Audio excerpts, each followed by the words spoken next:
जय श्री कृष्णा। आज है भगवत गीता के अध्याय 11 का 36वां श्लोक। सुनिए। अर्जुन बोले, हे अंतर्यामी, यह योग्य ही है कि आपके नाम, गुण और प्रभाव के कीर्तन से जगत अतिहर्षित हो रहा है और अनुराग को भी प्राप्त हो रहा है तथा भयभीत राक्षस लोग दिशाओं में भाग रहे हैं और सब सिद्ध गणों के समुदाय नमस्कार कर रहे हैं। क्या अर्थ है इसका? सुनिए, बहुत अच्छा अर्थ है इसका। इसमें बोल रहे हैं ऋषिकेश। क्या मतलब होता है ऋषिकेश का? सुनिए, ऋषिकेश का मतलब होता है इंद्रियों का स्वामी। अर्जुन को कह रहे हैं इंद्रियों के स्वामी। कृष्ण अलग तरह से संबोधित करते हैं और अर्जुन अलग तरह से संबोधित करते हैं।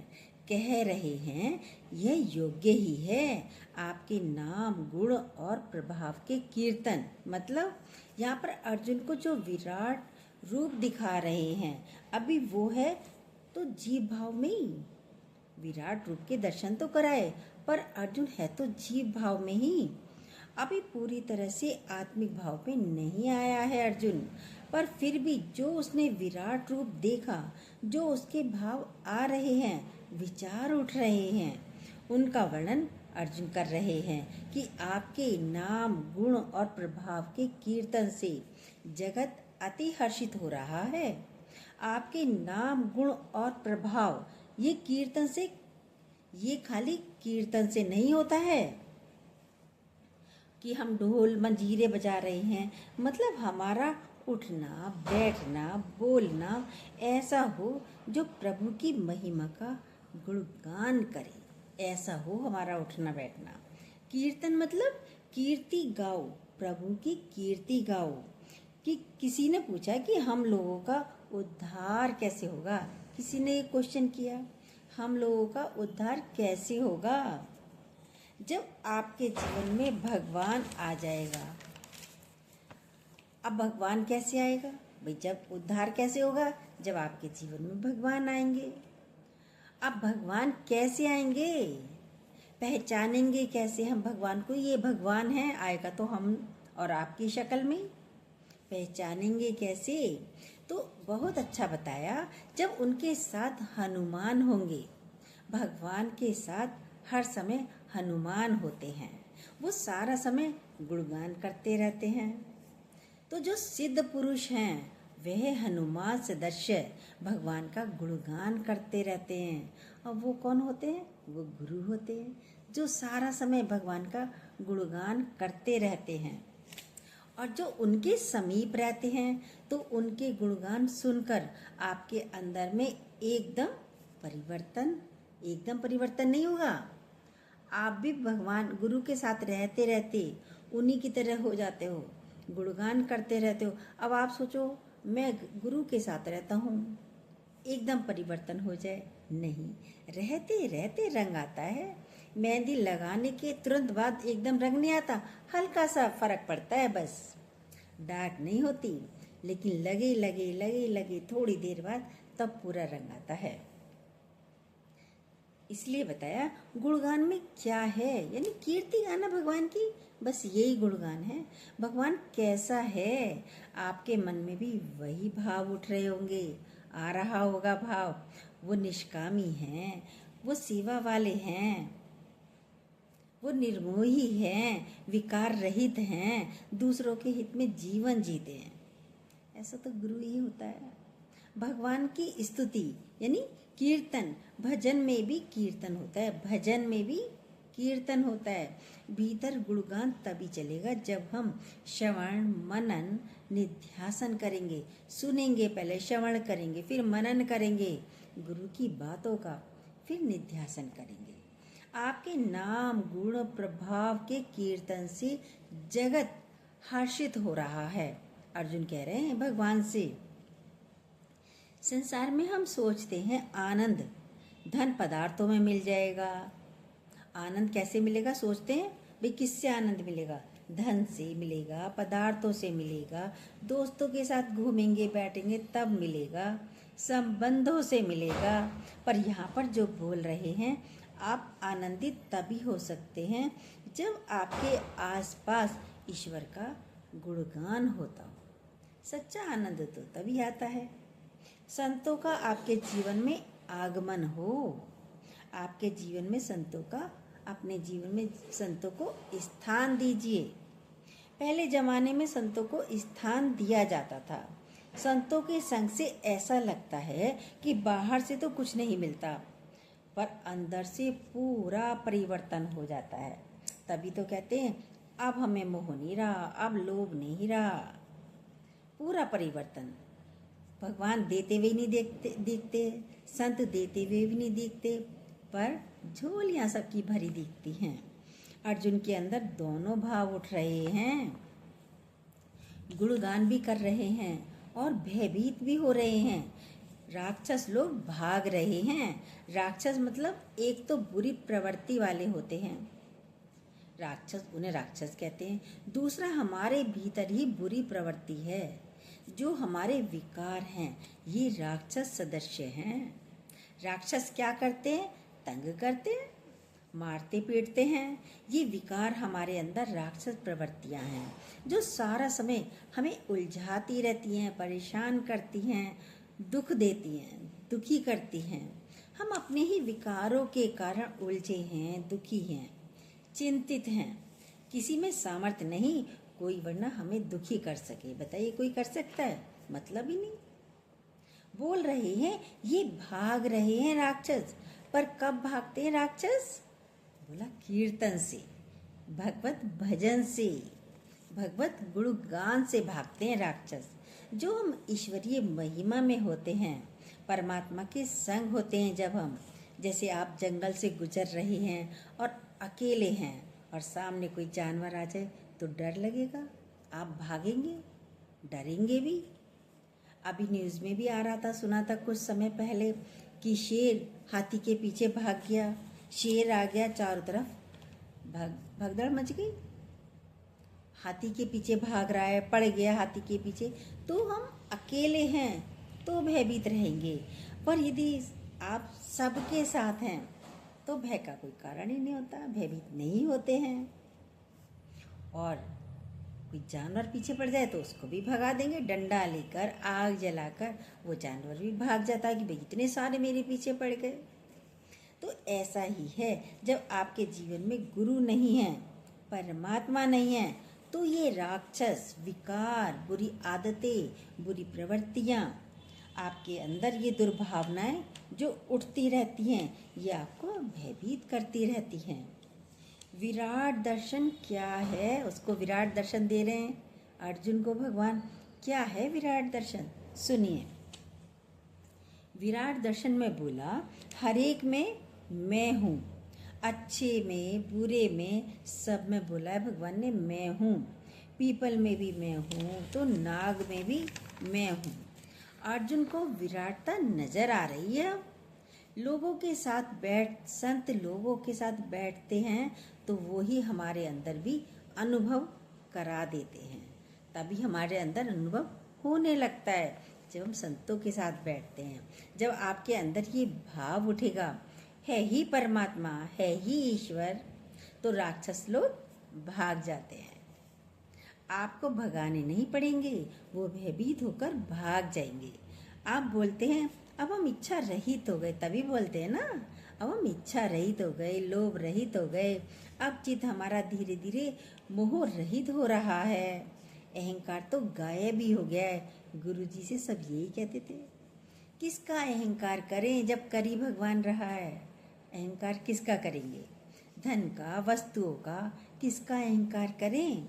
ईश्वरीय महिमा जब हमारे भीतर होती है तो हमारे विकार स्वतः ही भाग जाते हैं।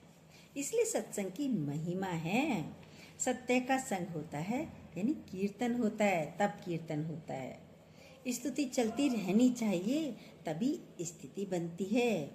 उनकी स्तुति में मन हर्षित भी हो रहा है। इसलिए बोलता है ज्ञानी के घर सदा आनंद। इसलिए बोला जाता है ज्ञानी के घर सदा आनंद। क्या आनंद है? क्यों आनंद है? हर समय आनंद में रहता है ज्ञानी। ऐसा नहीं कि दुख आते नहीं, दुख तो आएंगे पर पीड़ा नहीं होती है उसको, इसलिए आनंदित रहता है। दुख तो आया, चोट तो लगी, किसी ने कुछ कहा, दुख तो आएगा पर अपने भगवत आनंद में रहता है ज्ञानी। ऐसा कुछ नहीं, ऐसा कुछ नहीं है। गुरु नानक देव जी बोल गए क्या, प्रभु का सिमरन दुख ना संतापे। ये नहीं बोला कि प्रभु का सिमरन दुख ना आवे, ये नहीं बोला। दुख तो आएंगे, संतापेंगे नहीं, लगेंगे नहीं। पाठ करते हैं हमारे जीवन में दुख क्यों आया, भाई क्या कहते हैं, दुख क्यों आया हमारे जीवन में, परेशानी क्यों आई। हम तो भगवान की इतनी पूजा करते हैं, इतना पाठ करते हैं, तब भी पूजा पाठ करते हैं तब भी हमारे जीवन में दुख आ रहे हैं। सुख चाहे दुख, जो हमारे भाग्य में लिखे हैं, सुख हो या दुख हो, जो हमारे भाग्य में लिखे हैं वो तो आएंगे ही। वो आपको संतापेंगे नहीं, लगेंगे नहीं। संसार में उथल पुथल होती रहे पर ज्ञानी निर्लेप न्यारा बैठा है अपने आसन पर, अलग पत्थर पर बैठा है और क्या करता है, अपने खंजीरे बजाता है, राम राम राम राम राम नाम के जाप में रहता है, कीर्तन में रहता है। इसलिए ज्ञानी के घर सदा आनंद। एक संत था, भक्त था, बहुत खुश रहता था। एक व्यक्ति आकर के बोला, आप इतने आनंद में कैसे रहते हैं, आप इतने खुश कैसे रह सकते हैं, कैसे रहते हो। बोला, हमारी पत्नी बड़ी झगड़ालू है, हमारी पत्नी तो बहुत झगड़ालू है। आप कैसे रहते हो इतने आनंद में, हमारे घर में तो बड़ा मुश्किल होता है, दिन भर झगड़ा करती रहती है पत्नी हमारी, और ऐसी क्रोध में आती है कि क्या करती है, जो मिलता है वो ही फेंक के मारती है, जो बर्तन मिल जाए और मारना शुरू कर देती है, हमें मारना शुरू कर देती है बर्तनों से, जो हाथ में उसके आ जाए। बताओ, पत्नियां भी मारती हैं, हाँ पत्नियां भी मारती हैं, झगड़ालू होती हैं, ईर्ष्यालु होती हैं, क्रोधी होती हैं, उनके ऐसे ही चलते होंगे हाथ। तो कितना अच्छा बताया। बोला, मैं तो बड़ा दुखी हूँ, मैं तो बहुत परेशान हूँ, बेलन हाथ में आता तो बेलन मार देती है, जो हाथ में आ जाए खटाखट मारती है, डंडा हाथ में आ जाए तो डंडे से मुझे मारती है, मैं तो बहुत दुखी होता हूँ, बहुत दुखी हो गया हूँ। आपकी पत्नी अच्छी है तभी आप खुश रहते हो, तभी आनंद में रहते हो। संत से बोला व्यक्ति, कहता है, अरे जो तुम्हारी स्थिति है ना वही हमारी स्थिति भी है। संत ने भी कहा, बोला कैसे भाई, क्या हुआ आपके साथ। बोला, हमारे घर में वो मारती है तो हम भी खूब मारते हैं, वो मारती है तो हम भी मारते हैं उसको, दोनों तरफ से चलते हैं बर्तन, कभी वो भी फेंकती है तो हम भी बर्तन उठा के मारते हैं। ये संतों की बात है। आनंद में कैसे रहता है वो सुनिए पूरी बात, तभी रहना आता है, ऐसे नहीं रह सकते, परिस्थितियां सबके साथ होती हैं। सुनिए, बोला संत ने, भाई वो भी मारती है तो हम भी बर्तन फेंक के मारते हैं, हमारे हाथ भी जो लगता है हम भी मार देते हैं। फिर आप प्रसन्नचित कैसे रहते हैं। व्यक्ति बोला, आप कैसे आनंदित रहते हैं। कहता है, सेम तुम्हारी तरह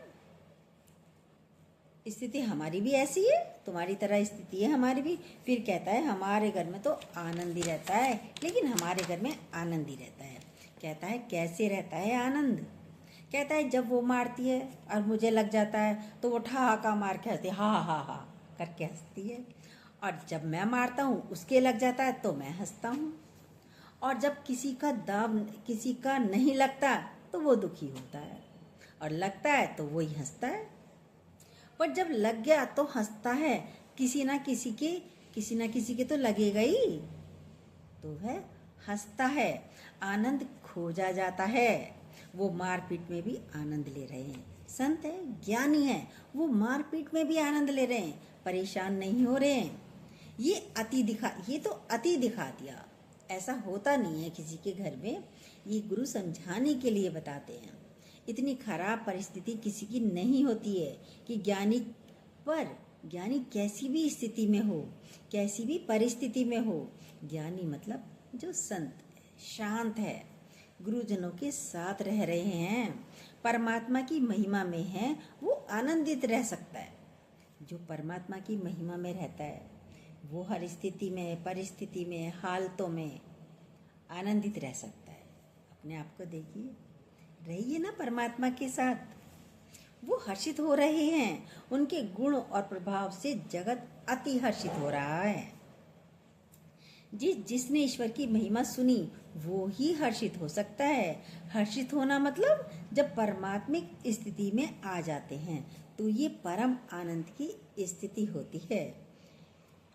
अजपा जाप अंदर ही अंदर चल रहा है, भगवान का जाप अंदर ही अंदर, यानी ए जपा जाप। आपके भीतर से परमात्मा की याद, आपके भीतर में परमात्मा की याद बनी रहनी चाहिए। फिर आप अपने आप में ही शीतल शांत स्थिति में रहते हैं। बोला राक्षस लोग भाग रहे हैं, आप अकेले हैं तो विकार तंग करेंगे, पर किसी संत का संग किया तो भय नहीं लगेगा, भय नहीं लगता। कल भी बोला था परमात्मा मेरे साथ है, चलता हूँ तो वो मेरे साथ चलता है, खाता हूँ तो मेरे साथ चलता है, खाता है, सोता हूँ तो मेरे साथ सोता है। तो वो तो अंग संग है, फिर डरने की क्या बात, अकेले हैं ही नहीं हम। खाली किसी नेता से दोस्ती हो जाए, क्या कहता है व्यक्ति, अरे क्या बिगाड़ेगा वो मेरा मेरा नेता के साथ दोस्ती है। और हमारी दोस्ती किसके साथ है? नेताओं के भी नेता भगवान परमात्मा के साथ है। तो फिर डरने की क्या बात है? कोई बात नहीं है। कह रहा है राक्षस लोग सारे विकार भाग रहे हैं, आपकी दुष्वृत्तियां आपके भीतर रह नहीं पाएंगी। गुण दोष सब में होते हैं, धीरे धीरे परिवर्तन आएगा। बोला हनुमान जी को साथ रखो। गुरुजी बताते हैं हनुमान जी को साथ रखो और भगवान के करीब रहते थे। हनुमान जी भाई जहाँ राक्षस रह रहे हैं लेकिन भगवान राम है तो डरने की कोई बात ही नहीं है। हनुमान जी किसके साथ रहते हैं? भगवान के साथ रहते हैं, राम जी के साथ रहते हैं। तो हनुमान जी में कितनी शक्ति आ गई जब राम के साथ रहते रहते हनुमान जी में भी शक्ति आ गई। तो क्या गुरु के साथ रहते रहते हम में शक्तियाँ नहीं आएंगी? हम भी शक्तिशाली हैं, बलशाली हैं, डरने की कोई बात ही नहीं है। सीता जी को देखिए, राक्षस ले गए, रावण ले गया था पकड़कर, अशोक वाटिका में रखा, चारों तरफ राक्षसियाँ घूमती रहती थी सीता माता के। पर क्या वो विचलित हुई, डरी? कोई मतलब ही नहीं है, डरी नहीं, उलझी नहीं, क्योंकि उनके भीतर राम थे। पवित्रता की शक्ति थी, वो आपके अंदर भी है, वो शक्ति आपके अंदर भी है। ईश्वरीय शक्ति, परमात्मिक शक्ति, शक्ति आपके भीतर भी है। ये शक्ति आपको पवित्र करती है। उस शक्ति को हम महसूस तो करें। चारों तरफ उसी शक्ति का नजारा है, चारों तरफ ओतप्रोत है वो शक्ति, तो इसलिए डर लगता ही नहीं है, डरने की कोई बात ही नहीं। वही शक्ति चारों तरफ है। सीता जी को कोई नहीं मार पाया, क्यों? राक्षसियां उसको चारों तरफ से घेरे बैठी थी, पर सीता जी को कोई मार भी नहीं पाया क्योंकि राम थे उनके साथ। अशोक वाटिका में थी, अशोक नाम दिया उस वाटिका का। अशोक वाटिका नाम क्यों दिया? जिसमें शोक नहीं है, इसलिए उसका नाम अशोक वाटिका है। शब्द भी शास्त्रों में बड़े चुन चुन के लिखे गए हैं। आप कहेंगे अशोक वाटिका मतलब अशोक वाटिका में अशोक वृक्ष के नीचे बैठी थी। नहीं, वहाँ शोक ही नहीं था। सीता जी कहाँ बैठी हैं? भले चारों तरफ राक्षस थे, यानी आपके दुख परिस्थितियाँ चारों तरफ हो, तब भी अशोक, शोक रहित वही रह सकता है जिसके भीतर राम है। राम तो सबके भीतर हैं, एहसास तो कीजिए, फिर शोक रहित रहेंगे। हम भी अशोक वाटिका में आराम से। परमात्मा है, ईश्वर है, सबके अंदर है। उस शक्ति को हम अनुभव करें। अर्जुन क्यों बोल पा रहे हैं? क्योंकि उस विराटता का उन्होंने अनुभव किया है।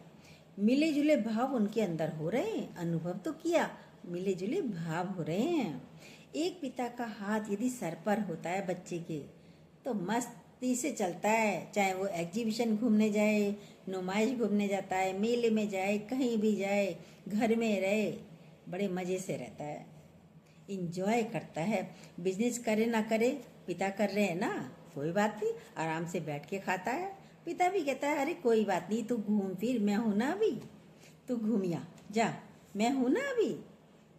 तो बेफिक्र होकर रहता है। और हमारे सर पर भी उस पिता का हाथ है, हम सब पर, तो हम भी बेफिक्र रहते हैं, घूमें फिरें, मस्ती में इंजॉय करें, आनंदित रहें। इस आत्मज्ञान से ही निर्भरता आएगी। आप नाम से बन गए, क्या बन गए? मैं पिता हूँ, मैं पुत्र हूँ। कहते हैं आपका 100 साल के लिए कॉन्ट्रैक्ट हुआ है इस धरती पर। क्या हुआ है? पिक्चर में काम करने का। ये पिक्चर ही है हमारी, काम करने का। जैसे सीरियल में, पिक्चर में कॉन्ट्रैक्ट करते हैं ना हीरो हीरोइन के साथ, इतने समय तक काम करना है, इतना रुपया मिलेगा। तो आपको भी परमात्मा की तरफ से ये कॉन्ट्रैक्ट मिला है जीवन में, 100 साल का, 80 साल का, किसी को 70 साल का। कहा जाता है अब 80 साल या 100 साल, उसमें कभी बेटी बना दिए गए, कभी माँ बना दिए गए, कभी सास बना दिए गए, कभी बहू बना दिए गए, कभी पिता बना दिए गए, कभी पुत्र बना दिए गए। खाली एक्टिंग है, करते चलिए, जो भी रोल मिला है। पर आप कुछ अलग होते हैं। पिक्चर में अमिताभ बच्चन शराबी का, कुली का रोल करता है, पर है तो अलग, है तो अमिताभ बच्चन, आप भी अलग हैं। Sorry sorry sorry. क्या वो शराबी था? क्या वो कुली था?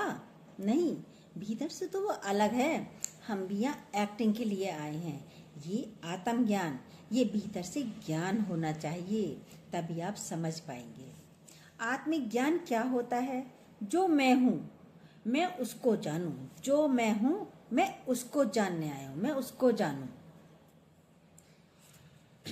आत्मा का ज्ञान नहीं, उसको जानूं। आत्मा का ज्ञान नहीं है, स्वयं का ज्ञान नहीं है। हम बन गए हैं। आप कहाँ से बन गए? मैं निकल आती है। भाई क्या है? जो मैं हूँ, मैं सिर्फ उसको जानूं। मैं अलग हूँ। कल भी कितनी अच्छी तरीके से बताया था कि मैं अलग हूँ। दीपावली वाली उसमें बताया था सब कुछ, कैसे मैं अलग हूँ। ये आत्मा का ज्ञान है, मैं वो आत्मा हूँ। तो स्वयं को जानिए। हम किसी और को जानने में लगते हैं, ये अच्छा है, ये बुरा। क्यों जाने किसी को? जो जैसा है वैसा रहने दो। हम स्वयं को जानने आए हैं, स्वयं का ज्ञान। स्वयं को जानिए। आप कुछ भी बनकर बैठ जाते हो, भाई आप वो नहीं हो। माँ बने, पत्नी बने, पति बने, पुरुष बने, पिता बने, फिर क्या होती है? बनोगे तो हलचल हो जाएगी अंदर। जब तक आत्मज्ञान नहीं आएगा, ये आपको सताते रहेंगे। कुछ बनेंगे तो सताएंगे। बेटे ने ही कह दिया, अरे पिता बने तो कह दिया, माँ बनी तो कह दिया। अब हम है ही नहीं, कहने वाला भी कौन और सुनने वाला भी कौन। स्वयं को परमात्मा में मिला दीजिए। कीर्तन माना सुनते सुनते ये भाव आपके भीतर आएगा। उसके लिए अपने को गंवाना पड़ेगा, लेकिन आप गवाइए ताशो पाइए। फिर कैसी चतुराई। क्यों संतों की महिमा, कीर्तन की महिमा कही गई है? एक दृष्टांत आता है। एक रानी थी, बहुत अच्छी थी, बहुत सुंदर थी। राजा भी बहुत प्यार करता था उसको। उसके राज्य में एक लड़का था। रानी उस लड़के को अच्छी लगती थी, रानी उस लड़के को अच्छी लगती थी। लड़का चाहता था भाई मैं रानी से मिलूं। बहुत चतुर था। जो रानी की दासी थी उसको बुलाया लड़के ने। उससे मतलब कि उसको उसके मतलब की चीज़ें दे दी, देता था गिफ्ट में, भाई आज ये लेके जाओ, आज ये लेके जाओ। दासी तो बड़ी खुश हो गई। रिश्वत देता था। बोला मेरा एक काम करना है, अब तुम्हें कुछ रिश्वत, मतलब कुछ दिन करता रहा ऐसे ही। उसके बाद बोला अरे यार तुम्हें मेरा कुछ काम करना है। बोले बोलो क्या काम करना है? तुम तो रानी के साथ रहती हो। जब रानी अकेली बगीचे में रहती हैं तो मेरी तारीफ किया करो कि मैं इतना सुंदर हूँ, मैं इतना काबिल हूँ, मैं बहुत होशियार हूँ, मैं बहुत शक्तिशाली हूँ, मैं बहुत बलशाली हूँ, मेरी तारीफ करा करो।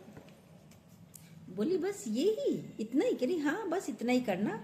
उसके तो वो पैसे मिलते ही थे उस दासी को। जब रानी बगीचे में जाए अकेली बैठती थी तो दासी गुणगान करना शुरू कर दिया करती थी उस लड़के का, रोज करती थी। सुनते सुनते सुनते सुनते एक दिन रानी के मन में भी जिज्ञासा जगी, भाई तुम इतनी गुणगान करती हो, आखिर है कौन वो लड़का? तारीफ तो बहुत करती हो, मिलवाओ तो सही हमें, कौन है वो? वो तो यही चाहता था लड़का कि वो मुझे बुलवाए। जैसे ही दासी ने कहा रानी तुमसे मिलना चाहती है तो बड़ा खुश हो गया, अपने बाल बाल संवार कर बिल्कुल राजकुमार बनकर रानी के पास पहुंच गया मिलने के लिए। दासी तो तारीफ करती ही थी। अब मिलते मिलते क्या हुआ, रानी भी उस लड़के को प्यार करने लगी। लड़का तो प्यार करता ही था, अब रानी भी करने लगी, रोज ही मिलने लगे।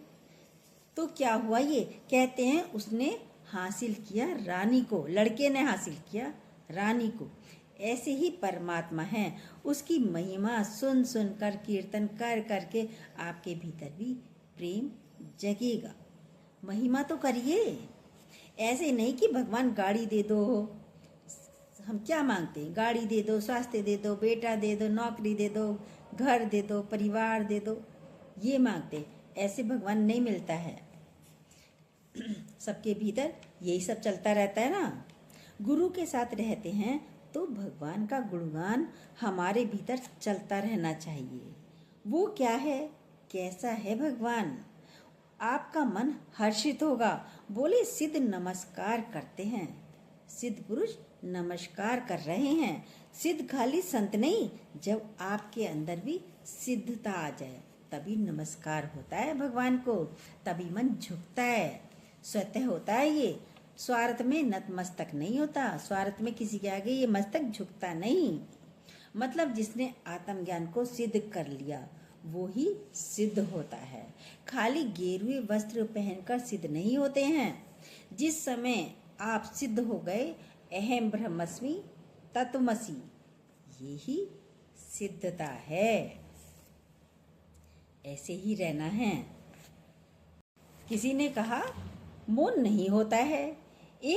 अब मौन नहीं होता है, भाई गुरु समझाते हैं कैसे होएगा मौन। मौनता नहीं आती ना किसी को भी। सुनिए, बहुत अच्छी बातें हैं। एक होता है मुख का मौन, मौन में बहुत शक्ति है। और एक होता है मानसिक मौन। मनुष्य मन से सारा समय बोलता रहता है, मुख से तो कम बोलते हैं। आप बोलते तब हैं, अंदर ही अंदर बोलते रहते हैं। आप कब मुंह खोलते हैं?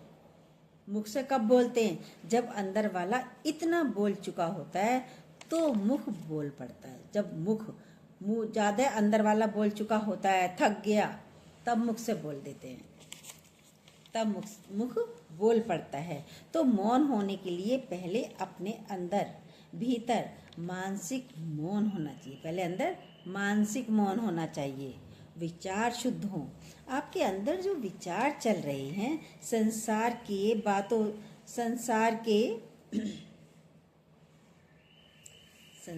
चलते हैं, संसार की बातों के, बेटी के, पड़ोसी के, शरीर के विचार चलते ही रहते हैं। देखिए किस किस के, बेटे के, बेटी के, पड़ोसी के, स्वास्थ्य के, धन के, पदार्थ के, वस्तुओं के, सब के अंदर यही विचार चलते हैं। आपके अंदर विचार नहीं चलेगा तो क्या बोलेंगे आप? पहले आप सोचते हैं फिर बोलते हैं। सबके अंदर यही विचार चलते ना। जब आपके अंदर बोला ना मानसिक विचार, पहले आप रोकिए। आपके अंदर यदि विचार नहीं चलेगा तो क्या बोलेंगे? कुछ नहीं बोलेंगे। मानसिक मौन तो लाइए। ये है मानसिक मौन। अंदर वाले विचारों को चलने मत दीजिए। चलते हैं तो दिशा चेंज कर दीजिए, भगवान की तरफ मोड़ दीजिए। पहले आप सोचते हैं फिर बोलते हैं। इसने मुझे गाली दी, मैं भी दूंगा, फट से बोल देते हैं। अभ्यास करना है। संत से बोला मौन कैसे करें, तो बोला जितना बोलते हैं ना वो लिख लीजिए। संत से बोला भैया मौन नहीं होता हमारा, मौन कैसे करें? तो संत जी ने कहा भाई जितना बोलते हो वो लिख लीजिए। जब आप पूरा लिखेंगे तो आप देखेंगे कि आपने कितना व्यर्थ बोला है, तभी पता चलेगा ना कितना व्यर्थ बोलते बिना मतलब। फिर उसको काटते जाइए, उसे काटते जाइए जितना व्यर्थ बोला है। इस शब्द को बोले बिना भी मेरा काम चल सकता था। इस शब्द को बोले, फिर और देखिए नीचे, इसके बिना भी मेरा काम चल सकता था, इसके बिना भी मेरा काम चल सकता था। सुबह उठकर एक रूटीन होता है। क्या होता है घरों में, सबके यही होता है, बेटा उठो, जल्दी उठो, स्कूल जाना है, किसी का दूध लाना है, चल उठ, सब्जी लानी है, चलो उठो, तैयार हो जाओ स्कूल के लिए। रोज का नियम, रोज माँ ऐसी जगाती रहती है बच्चे को, उठो। खुद भी क्या क्या पति से पूछेगी, अरे आज क्या बनाऊं, सब्जी में खाने में क्या बनाऊं, रोज रूटीन। बिजनेस भी क्या, ऐसा क्यों कर रहे हो, बिना मतलब उसको हस्तक्षेप करना पति को भी। भाई तुम्हारी कोई सुन रहा है, कोई सुनेगा तुम्हारी? आपका बोलना व्यर्थ हो गया। देखिए अपने अपने आप को कितना व्यर्थ बोलते हैं, कोई सुनता है? फिर लगता है ना, अरे मैं बेकार ही बोली, मेरी बात का जवाब भी नहीं दिया। तो बिल्कुल बेकार बोले हो। क्यों बोलते हो? क्यों एनर्जी नष्ट करते हो? क्यों बोले? सारी व्यस्तता को हटाइए। जब भी बोलिए अंदर से पहले सोचिए, क्या ये उचित है जो हम बोल रहे हैं? गुरुजी बताते हैं आपके जो 32 दांत दिए हैं, ये 32 पहरेदार हैं, यानी 32 बार सोचिए एक बात को कहने से। ये जबान बोलती है तो इसको 32 बार सोचिए जब हमें बोलना चाहिए। क्या ये उचित है? क्या ये आवश्यक है बोलना? तब बोलिए। पहले सोचिए और मीठा बोलिए और दूसरों के हित का बोलिए। आपका जीवन सुंदर हो जाएगा। मुख भी इंद्रिय है, मुख पर भी संयम होना चाहिए, ये भी इंद्रिय है, इस पर भी संयम होना चाहिए। और कम बोलेंगे तो आपकी वैल्यू भी होगी। बहुत आवश्यक हो तभी बोलिए। आपके बोलने का वजन होना चाहिए। भाई अरे मम्मी बोल रही हैं, पहले सुन तो लो, मम्मी की तो सुनो, दादी की तो सुनो, पापा की तो सुनो। आपके बोलने का वजन होना चाहिए। और वजन कब होगा? जब कम बोलेंगे, जरूरी का बोलेंगे। ये तो सारा समय बोलते ही रहते हैं तो कोई सुनेगा ही नहीं। वकील क्या करता है? वकील सबसे ज़्यादा बोलता है और जज सबसे कम बोलता है। जज की इनकम बहुत ज़्यादा होती है और वकील की इनकम बहुत कम होती है। वकील स्कूटर पे, बाइक पे जाता है और जज गाड़ी में जाता है। देखिए कितनी वैल्यू है, और बोलता भी कम है जज, तो वैल्यू भी उसी की ज़्यादा है। आपकी वैल्यू क्या है? देखिए आपका स्तर नीचे होता चला जाता है। और ऐसा बोलिए दूसरों को लाभ हो तो बोलिए, दूसरा सुनने को रेडी हो तो बोलिए। हम बोले जा रहे हैं, लगाम है ही नहीं बोलने पर। देखिए यदि हमारी इज्जत फिर तो कमी हो जाएगी, कम हो रही है। तभी मन बोल रहा है हमने बेकार बोला। फिर कहता है अरे मैं तो बेकार ही बोला, कोई सुनता है नहीं, मैं बेकार ही माथा पच्ची करके आई, कोई सुनता ही नहीं, क्यों बोला? ऐसा मत बोलिए जो आपको पछताना पड़े। फिर कहते हैं निकल जाता है, रपट जाती है जवान, हमारी चमड़े की जवान है, रपट जाती है, फिसल गई। आप फिसलोगे तो चोट लगेगी। देखिए जवान रपटी तब भी वो दिल पे चोट लगती है, आप रपटे फर्श पे तब आपके पैरों पर, शरीर पर चोट लगती है। बर्फ पर चलते हैं तो बड़े संभल कर जाते हैं, बड़ा मुश्किल होता है बर्फ पर चलना। हम लोग गए बर्फ पर, बड़े संभल कर चले, बड़े संभल कर ऊपर चढ़े। क्यों? यदि फिसले तो सीधे खाई में, क्यों नहीं? फिर संभल कर चलिए। क्यों फिसले? जवान भी क्यों फिसली? किसी और की जवान है क्या? आप ही की जवान है, क्यों फिसलती है? रोकिए, रोक सकते हो, कोई और थोड़ी है, शब्द थोड़ा ही है, आप ही तो हैं। अपने मालिक क्यों नहीं बनते? अपने मालिक बनिए। पावर होनी चाहिए, इज्जत होती है। दो लोग कम बोलते हैं। कौन लोग कम बोलते हैं? सुनिए। एक तो इंटेलिजेंट ज़्यादा नहीं बोलते, दूसरा मूर्ख, वो नहीं बोलता। अब आप दोनों में से क्या हैं? तो मूर्ख मत बनिए, इंटेलिजेंट बनिए। मूर्ख को नहीं आता चुप रहना, तो वो इसलिए नहीं बोलता। मूर्ख को नहीं आता है तो वो इसलिए चुप रहता है। उसे बोलना नहीं आता, उसे समझ ही नहीं है, तो वो इसलिए चुप रहता है। इंटेलिजेंट जब बोलता है, जब कोई पूछता है तब बोलता है। अपनी सलाह मुफ्त में क्यों देते हो? बेवजह अपनी सलाह देते रहते हो। बोलने से एनर्जी जाती है, ख़त्म होती है, शक्ति चली जाती है। हम अपने को बीमार क्यों कर रहे हैं? गुस्से में तो तेज बोला तो क्या होता है? ब्रेन हेमरेज हो जाता है। गुस्सा आ गया, बोल दिया मैंने, अब क्या हो गया? तुम ही भुगतो। ब्रेन हेमरेज हो गया, बीपी हाई हो जाता है। दोनों मौन होने चाहिए, दोनों मौन, अंदर का भी मौन और मुख का भी मौन। पहले मन का मौन कीजिए, सीखिए धीरे धीरे शब्दों का, तभी आनंद आएगा। अभ्यास कीजिए, सब हो जाता है। विचारों को भी अंदर से हटाइए। गीता में लिखा है, क्यों व्यर्थ चिंतन करते हो? उसने ऐसा बोला, उसने ऐसा बोला। जहाँ बैठे हैं नौकर मेहरी से भी भिन भिन भिन भिन करते रहते हैं, वो भी इज्जत नहीं करेंगे। जिसको आप पैसा दे रहे हो वो भी भिन भिन करते हैं, वो भी इज्जत नहीं करते हैं। हमारे यहाँ तो खास बोला जाता है कि छोटे लोगों के मुंह मत लगो। अगर किसी नौकर से छोटे से अपनी बराबरी करी तो आप हारोगे, उससे आप ही हार जाओगे। इंसल्ट आपकी होगी, क्योंकि खुद ही उसको अपना छोटे से बराबर, क्योंकि उसको आपने छोटे से अपने बराबर कर दिया। उसकी क्या बिसात जो वो हमारे सामने बात करे। हमने उकसाया ना उसे, इसलिए तो हमारे सामने वो उठ रहा है। छोटों को मुंह मत लगाओ। छोटे स्तर में भी, छोटे उम्र में भी होते हैं भाई। छोटे तो स्तर में भी छोटे हैं, उम्र में भी छोटे हैं। हम उनको अपने बराबर कर देते हैं। नौकर जीतेगा, आप हार जाओगे, नौकर जीत जाएगा। मौन सौन है, इसीलिए बोलते हैं मौन सौन है।